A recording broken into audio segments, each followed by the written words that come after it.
Mesdames et messieurs, bonjour et tout à fait. Je suis ravi de vous retrouver dans cette nouvelle édition de l'Égypte à la minute, votre fenêtre sur le monde égyptien, votre fenêtre sur les grands événements qui ont émaillé la scène égyptienne durant les derniers jours. Et très vite, nous avons commencé cette nouvelle tournée dans le monde égyptien par les grands messages qui sont envoyés par le président égyptien Abdel Fattah al-Sisi lors de sa participation, bien sûr en Russie, avec plus de précision à Saint-Pétersbourg au cours du sommet Russie-Afrique. En fait, Monsieur le Président a appelé à un accord consensuel sur les exportations de céréales pour stopper la hausse continue des prix des céréales.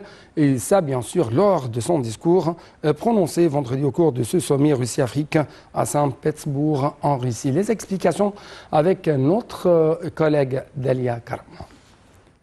Le président Abdel Fattah al-Sisi s'est dit impatient de parvenir à un consensus sur un accord d'exportation de céréales qui tienne compte des demandes et des intérêts de toutes les parties concernées pour mettre fin à l'augmentation continue des prix des céréales. La deuxième édition du sommet Russie-Afrique a débuté jeudi avec la participation de 49 pays, y compris l'Égypte, qui était représentée par près de 45 chefs d'État. Lors de son discours vendredi devant le sommet, le président a déclaré que ce sommet se déroule dans un contexte international très complexe, caractérisé par une polarisation accrue et des changements transformateurs qui remettent en question les principes fondamentaux du système international moderne. À cet égard, le président a souligné que les pays africains sont confrontés à divers défis qui affectent leur voie de développement, leur sécurité et les droits des générations futures. Soulignons la nécessité d'adopter des mesures pour résoudre ces problèmes et assurer un avenir sûr. Le président Al-Sisi a souligné l'importance de la souveraineté et de l'indépendance africaine. Il a affirmé que les pays africains ne sont pas des acteurs passifs, mais des acteurs souverains et indépendants qui recherchent la paix, la sécurité et le développement durable, qui donnent la priorité au bien-être de leur peuple. Le président a souligné l'importance de parvenir à des résolutions pacifiques des conflits, de sauvegarder la souveraineté nationale et l'intégrité territoriale, et de s'attaquer aux causes profondes des crises, en particulier celles liées aux déterminants de la sécurité nationale. En outre, il a appelé à s'abstenir d'utiliser des outils qui ne servent qu'à alimenter les conflits et à approfondir les divisions. Le président a appelé les graves ramifications de ces conflits sur l'économie des pays africains en soulignant l'impact négatif de ces conflits sur la sécurité alimentaire, les chaînes d'approvisionnement et les prix de l'énergie. Le président a jugé impératif de trouver donc des solutions urgentes pour fournir de la nourriture et des engrais à des prix qui aident l'Afrique à surmonter cette crise. Il a ajouté qu'on devrait explorer des mécanismes de financement innovants pour soutenir les systèmes agricoles et alimentaires en Afrique. Le président a ainsi exprimé son désir de parvenir à un accord consensuel sur les exportations des céréales qui tiendrait compte des intérêts et des demandes de toutes les parties et mettrait fin à la hausse continue des prix des céréales. Le président a enfin exprimé l'aspiration de l'Égypte à ce que les revendications africaines soient reconnues dans le cadre du G20 ainsi que les efforts de réforme des institutions financières internationales, soulignant le rôle central que la Russie peut jouer à cet égard. L'Ukraine a été évoquée vendredi lors d'un déjeuner de travail entre Vladimir Poutine et un groupe des chefs d'État africains. Le président Abdel Fattah al-Sisi a assisté en fait vendredi à une réunion avec le président russe Vladimir Poutine qui a regroupé nombre de chefs d'État africains portant sur l'initiative de médiation africaine pour un règlement de la crise russo-ukrainienne. Le président russe a, de sa part, affirmé son intérêt pour les propositions faites par les pays africains en rapport avec la situation en Ukraine.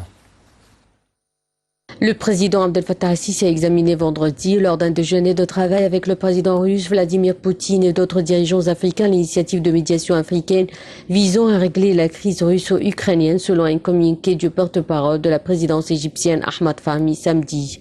Cette rencontre intervient en marge de la deuxième édition du sommet Russie-Afrique qui a débuté jeudi à Saint-Pétersbourg avec la participation de 49 pays, dont l'Égypte, représentée par près de 45 chefs d'État.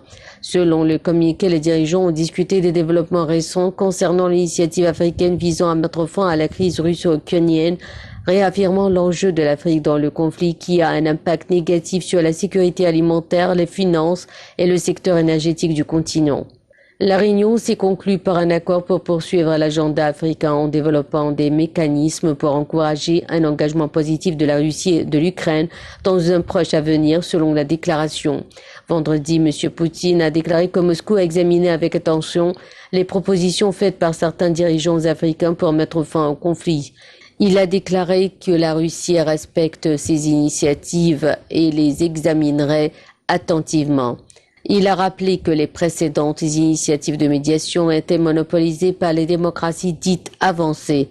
Mais aujourd'hui, l'Afrique aussi est prête à aider à résoudre des problèmes qui semblent sortir de son domaine de priorité. Mi-juin, une délégation africaine s'était rendue en Ukraine puis en Russie pour proposer sa médiation dans le conflit en Ukraine, sans toutefois parvenir à des résultats immédiats. L'Ukraine avait alors rejeté l'offre africaine, estimant qu'elle gèlerait le conflit sans assurer un départ des troupes russes. Le Kremlin avait, lui, jugé que le plan africain était très difficile à mettre en œuvre, tout en assurant que Poutine avait manifesté son intérêt pour l'examiner. Les propositions de paix africaines prévoyaient notamment une désescalade des deux côtés, la reconnaissance de la souveraineté des pays tels que reconnus par l'ONU et des garanties de sécurité pour toutes les parties concernées.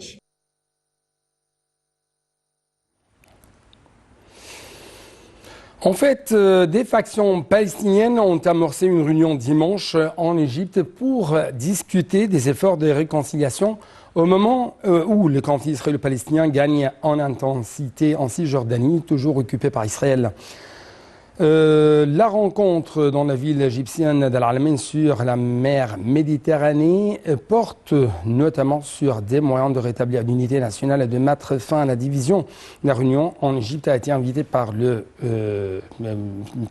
présidée quand même, a été initiée et présidée par M. Abbas. D'autres dirigeants palestiniens étaient présents, dont Ismail Haniyeh, le leader du Hamas, le groupe qui gouverne la bande de Gaza. Le Fatah et le Hamas sont bien sûr, mais se trouve dans la bande de Gaza depuis que le Hamas a pris le pouvoir à M. Abbas à Gaza en 2017. Pour le Hamas, sa présence à cette réunion est l'occasion de montrer aux habitants de Gaza qu'ils font un effort, même si rien ne change. Un autre groupe clé jouant un rôle central dans le combat avec Israël, le djihad palestinien, a boycotté le rassemblement pour protester contre les détentions par l'autorité palestinienne de ses membres, selon le leader du groupe, Ziad Nakhala.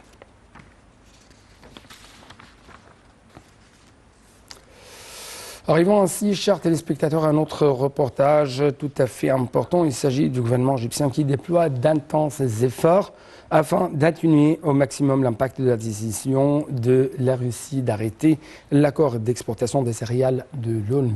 Dalia Karam, les explications. Les réserves stratégiques de blé de l'Égypte sont suffisantes pour 5 mois de consommation, c'est ce qu'a déclaré le ministre de l'Approvisionnement et du Commerce intérieur, Ali Moussalhi, à l'agence Bloomberg. Il a ajouté que l'Égypte n'est pas satisfait du retrait russe de l'accord d'exportation des céréales de l'ONU. Le 17 juillet, l'initiative céréalière de la mer Noire, soutenue par les Nations Unies, a pris fin après la décision de Moscou de ne pas prolonger sa participation à l'accord. La fin de cet accord aura d'importantes conséquences au niveau mondial et aussi sur l'Égypte. Le retrait de la Russie a provoqué une nouvelle forte hausse des prix. Les pays du Sud sont parmi les plus touchés par cette hausse. Selon les commerçants égyptiens, les prix du blé sur les marchés locaux ont augmenté de 1000 livres égyptiennes la tonne au cours des 3 derniers jours en raison de la crise portant le prix d'une tonne de blé à 12 000 livres égyptiennes contre 11 000 livres égyptiennes et le prix d'une tonne de blé importé à 13 250 livres égyptiennes. Le monde s'attendait à une hausse mondiale de 8% du prix de la tonne du blé, a affirmé le ministre de l'Approvisionnement, qui a rassuré que le gouvernement assumerait toute différence de prix et que cela n'affecterait pas le citoyen. Pour s'assurer plusieurs sources de blé, l'Égypte a signé des accords avec l'Inde, la France, l'Allemagne, la Roumanie, les États-Unis et la Bulgarie. La guerre russo-ukrainienne a perturbé les chaînes d'approvisionnement et la production mondiale de blé. Avant le déclenchement de ce conflit, plus de 80% des importations égyptiennes de blé provenaient des deux pays. 61% de la Russie et 23% de l'Ukraine. L'Égypte dépend fortement du blé pour la fabrication du pain, denrée essentielle dans le régime alimentaire des Égyptiens. La consommation varie entre 150 et 180 kg de blé par habitant par an, alors que selon l'Organisation des Nations Unies pour l'alimentation et l'agriculture, la consommation mondiale moyenne varie entre 70 et 80 kg par habitant par an. L'Égypte consomme chaque année environ 21 millions de tonnes de blé, dont 60% sont importés. Les experts économiques estiment que l'Égypte avait compris au début de la guerre en Ukraine qu'elle devrait augmenter les cultures de blé et qu'elle avait fait des progrès dans ce sens. En effet, l'Égypte vise à accroître son autosuffisance en blé de 40% actuellement à 65% d'ici 2024. Pour atteindre cet objectif, le gouvernement a revalorisé le prix d'achat aux producteurs. 2000 livres égyptiennes par ardeb, 150 kg en 2022 à 1250 livres égyptiennes par ardeb en 2023, soit une augmentation de 42%, et ce, pour encourager les agriculteurs à cultiver le blé. De même, pour faire face à la hausse des prix mondiaux des denrées alimentaires, le gouvernement avait annoncé le 16 janvier 2023 qu'il allait doubler les subventions du pain dans le budget général pour atteindre 95 milliards de livres égyptiennes contre 38 milliards de livres égyptiennes l'année dernière. 70 millions de citoyens sur les 103 millions d'Égyptiens en bénéficient. En fait, actuellement, on présente une conférence de presse tenue par le ministre égyptien de l'enseignement pour annoncer les résultats du bac égyptien. Mais toujours, nous allons bien sûr procéder à d'autres reportages très importants. Et cette fois-ci, on trouve que le reportage qu'on a actuellement, c'est la zone économique du Triangle d'Or. En fait, le gouvernement égyptien s'est fixé pour objectif de développer la zone économique de ce qu'on appelle Triangle d'Or, qui couvre Safaga, Qusseir, Qena et Qift. Le Triangle d'Or se caractérise par des avantages uniques d'un point de vue géographique, géologique, mais aussi sociologique. Les explications avec notre collègue Dalia Karam. Le Triangle d'Or se caractérise par des avantages uniques d'un point de vue géographique, géologique et sociologique. De l'est, au côté de Safaga et Qusseir, le Triangle d'Or est bordé par la mer Rouge. Ce côté côtier comprend le port maritime minier d'Abu Tartour à Safaga, le port maritime minier d'El Hamraouen et l'aéroport de Hurghada. De l'ouest, le gouvernorat de Qena est situé dans la vallée du Nil et offre un accès à la main-d'œuvre d'autres gouvernorats du sud à proximité. De plus, le Triangle d'Or se trouve au cœur de la ceinture de ressources minérales adjacentes à la côte de la mer Rouge. Dans cette perspective, le gouvernement égyptien a élaboré un plan directeur de pointe sur 30 ans qui intègre un développement global avec une vie urbaine idéale. La création d'un territoire cohérent de la Haute-Égypte d'environ 9000 km² dans lesquels des personnes peuvent naître et grandir avec la possibilité d'améliorer leur bien-être, de vivre et de travailler dans un environnement durable pendant le développement du projet au cours des 30 prochaines années. L'approche adoptée fournit un outil de développement à répliquer dans d'autres parties de l'Égypte. La stratégie de développement du Triangle d'Or a été conçue sur la base des 6 principes directeurs du plan directeur du Triangle d'Or, dans le but de transformer l'avantage comparatif de la région en avantage concurrentiel international pour poursuivre les objectifs escomptés, à savoir l'exploitation de manière optimale des ressources naturelles de la région, des beautés naturelles aux occurrences minérales pour s'assurer qu'il n'y a pas de lacunes dans la chaîne de valeur afin que la valeur ajoutée maximale puisse être réalisée à partir de la production en aval.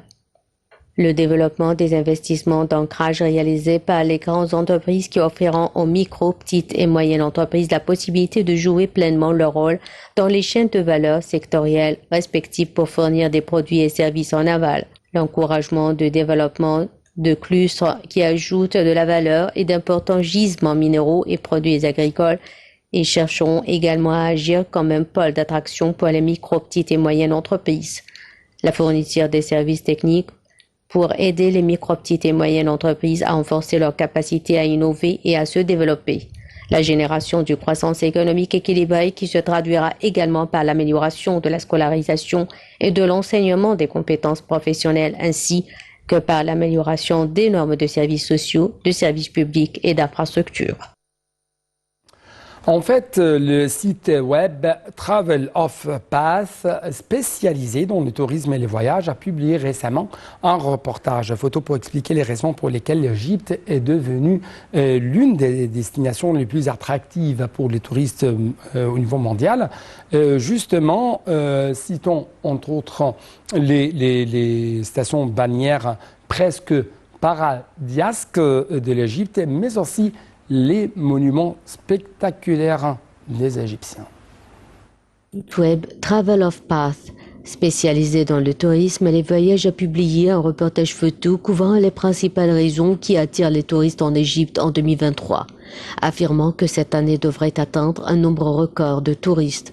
L'Égypte a accueilli plus de 7 millions de touristes au cours du premier semestre de cette année et devrait atteindre 15 millions d'ici la fin de l'année, une augmentation significative par rapport à 2022. Le site web a expliqué que le pays est célèbre pour de nombreux facteurs qui attirent les touristes, notamment les villes touristiques animées, les monuments anciens et des paysages pittoresques, en plus les prix raisonnables.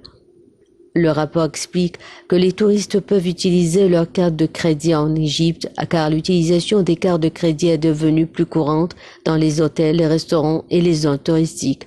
L'Égypte a récemment introduit un visa à entrée multiple valable 5 ans, ce qui facilite plus que jamais la tâche des touristes. Il a expliqué que le ministère égyptien du tourisme et des antiquités mettait en place un système de paiement sans espèces utilisant des cartes bancaires pour acheter des billets d'entrée à un certain nombre de sites archéologiques, notamment la pyramide de Gizeh, l'obélisque inachevé à Assouan et la citadelle de Saladin au Caire. Le rapport fait également référence aux croisières sur le Nil, soulignant qu'après le film Mort sur le Nil de 2022, le nombre de touristes désireux de naviguer sur le Nil, le plus long fleuve d'Afrique, a augmenté. Le grand musée égyptien, dont l'ouverture est prévue prochainement, deviendra le plus grand musée archéologique au monde dédié à une civilisation, indique le site internet. Il abritera de nombreux artefacts, dont la collection complète des trésors du roi Toutankhamon, et se situe à environ 2 km des célèbres pyramides de Gizeh. L'Égypte est une destination touristique sûre et des villes touristiques célèbres telles que le Caire, Luxor, Assouan, Hurghada et Sharm el-Sheikh peuvent être visitées et appréciées par tous les touristes grâce à leurs composantes diverses et uniques, ajoute le rapport. De nouvelles compagnies aériennes lancent des vols vers l'Égypte selon le site web, ce qui a rendu les voyages en Égypte plus faciles que jamais grâce aux nouvelles routes qui ont été construites. L'Égypte regorge toujours de trésors, plutôt des secrets. L'un de ces secrets, c'est la vallée de Wishweshi ou Wadi al-Wishweshi qui se trouve bien sûr au sud de Sinaï, à presque 15 km du Nouéba. Donc c'est un site joyau caché en Égypte. Cet endroit est tout à fait fabuleux. Pourquoi? C'est ce qu'on va savoir ensemble à travers les explications de Dalia Karam. Caché et les sites touristiques en Égypte sont tout autour de nous, que nous nous dirigeons vers le nord ou vers le sud. Wadi el-Wishweshi n'est qu'un de ces endroits fabuleux. Sur votre chemin vers le sud du Sinaï, Wadi el-Wishweshi est situé près du camp de Ras Shaitan, à seulement 15 km de Nouéba. Il est enfoui profondément dans les montagnes du sud du Sinaï, où les montagnes contiennent du granit. Wadi el-Wishweshi possède 3 sources d'eau qui se sont formées après des siècles de pluie accumulées dans les replis des montagnes. Les sources d'eau qui y sont nichées sont chaudes et claires en raison des montagnes formées de granit. Grâce à une randonnée intense de 90 minutes dans la montagne qui se trouve à 150 mètres au-dessus du niveau de l'eau, on a la possibilité de contempler et de profiter d'une source d'eau en 3 parties connues sous le nom de Green Lake. Les excursionnistes se rendent au premier endroit tandis que les 2 autres zones ne sont accessibles qu'en nageant à travers le premier. Malgré la magnificence et le mystère de cet endroit, il attire peu l'attention des gens et est principalement visité par des bédouins qui ont découvert et entretenu cette beauté cachée. Les bédouins ont également organisé de nombreuses excursions dans la vallée. Ils emmènent les clients de Nouéba via des promenades en jeep et leur offrent un service complet jusqu'à la journée. Être dans cet endroit remplit simplement votre âme avec les pouvoirs bruts de la nature, vous redynamisant pour la vie trépidante de la ville. La vallée n'a pas de commodité, les visiteurs s'assoient souvent sous les palmiers et s'imprègnent de la vue sur l'eau naturelle entre les montagnes et profitent du vent qui se précipite près d'eux. Donc avec Wadi Al-Wishweshi, avec le secret, mais aussi les chuchotements de cette vallée fabuleuse qui se trouve au Sinaï, nous devons clôturer cette édition de l'Égypte à la Lune. Mais je dois vous rappeler que vous ne devez pas rater ce voyage pour découvrir les trésors de l'Égypte, notamment de Sinaï. Merci beaucoup, à la prochaine.